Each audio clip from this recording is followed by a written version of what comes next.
नमस्कार, स्वागत है आपका रेड 7 न्यूज में। मैं हूं आपके साथ आदर्श कुमार गुप्ता और इस वक्त की सबसे बड़ी सनसनीखेज और दिल दहला देने वाली खबर सामने मेरठ से आ रही है। एक पिता ने इंसानियत की हर हद पार कर दी। अपने ही बेटी की मौत के बाद उसने ऐसा कदम उठाया जिसने सुनकर आपकी रूह कांप जाएगी। बताया जा रहा है कि प्राइवेट टीचर एक बेटी की मौत के बाद पिता करीब 5 महीने तक उसी घर में उसकी लाश के साथ रहा और हैरानी की बात यह है कि बदबू छुपाने के लिए वह लगातार परफ्यूम का इस्तेमाल करता रहा। आखिर क्या है इस खौफनाक सच्चाई के पीछे की कहानी, कैसे खुला ये राज और क्या कहती है पुलिस की शुरुआती जांच, आए आपको दिखाते हैं पूरी खास रिपोर्ट। मेरठ से एक ऐसी दिल दहला देने वाली खबर सामने आई है जिसने हर किसी को झकझोर कर रख दिया है।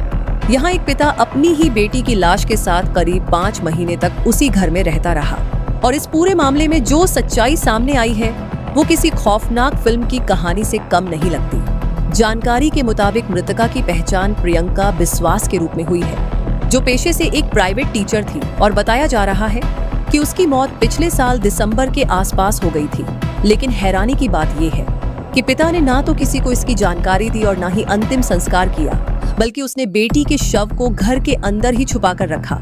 और समय बीतने के साथ जब शव से बदबू आने लगी तो उसने उस दुर्गंध को छुपाने के लिए लगातार परफ्यूम और स्प्रे का इस्तेमाल करना शुरू कर दिया। धीरे धीरे हालत ऐसी हो गई कि शव पूरी तरह सड़ चुका था और कंकाल में बदलने लगा था। इस बीच जब रिश्तेदारों और आसपास के लोगों ने कई बार बेटी के बारे में पूछा तो पिता हर बार यही कहता रहा कि उसकी बेटी देहरादून में इलाज करा रही है और वह ठीक है। लेकिन सच ज्यादा दिनों तक छुप नहीं सका। जब लंबे समय तक बेटी का कोई अता पता नहीं चला तो रिश्तेदारों को शक हुआ और वे अचानक घर पहुंच गए। जैसे ही घर का दरवाजा खुला तो अंदर से तेज बदबू आई, जिससे सभी हैरान रह गए। शक गहराने पर तुरंत पुलिस को सूचना दी गई और जब पुलिस मौके पर पहुंची और कमरे की तलाशी ली तो वहां का नजारा देख हर कोई सन्न रह गया। कमरे के अंदर कूड़े और सामान के बीच एक सड़ा गला शव पड़ा हुआ था जो लगभग कंकाल में बदल चुका था। पुलिस ने तुरंत शव को कब्जे में लेकर पोस्टमार्टम के लिए भेज दिया और पिता को हिरासत में लेकर पूछताछ शुरू कर दी। शुरुआती पूछताछ में पिता ने जो बयान दिया उसने इस मामले को और भी रहस्यमयी बना दिया।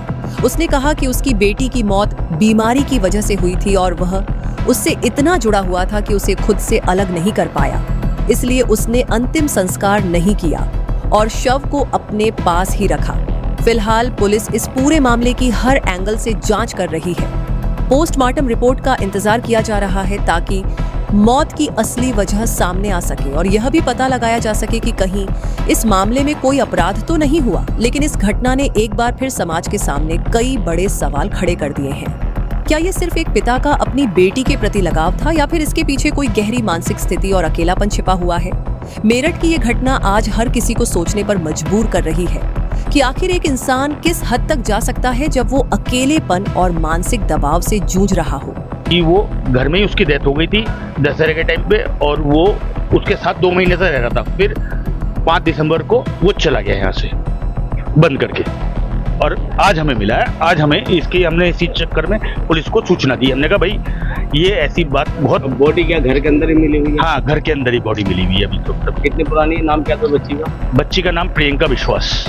तो इस खौफनाक घटना के एक बार फिर इंसानियत और रिश्तों पर बड़े सवाल खड़े कर दिए हैं। मेरठ की यह कहानी सिर्फ एक क्राइम नहीं बल्कि मानसिक स्थिति और अकेलेपन की भी दर्दनाक तस्वीरें पेश करती है। फिलहाल पुलिस इस पूरे मामले की गहराई से जांच में जुटी हुई है और पोस्टमार्टम रिपोर्ट का इंतजार किया जा रहा है जिससे मौत की असली वजह सामने आ सके। लेकिन सवाल अभी बरकरार है कि आखिर एक पिता अपनी ही बेटी के सबके साथ महीनों तक कैसे रह सकता है। तो आप देखते रहिए रेड 7 न्यूज। जय हिंद, जय भारत, वंदे मातरम।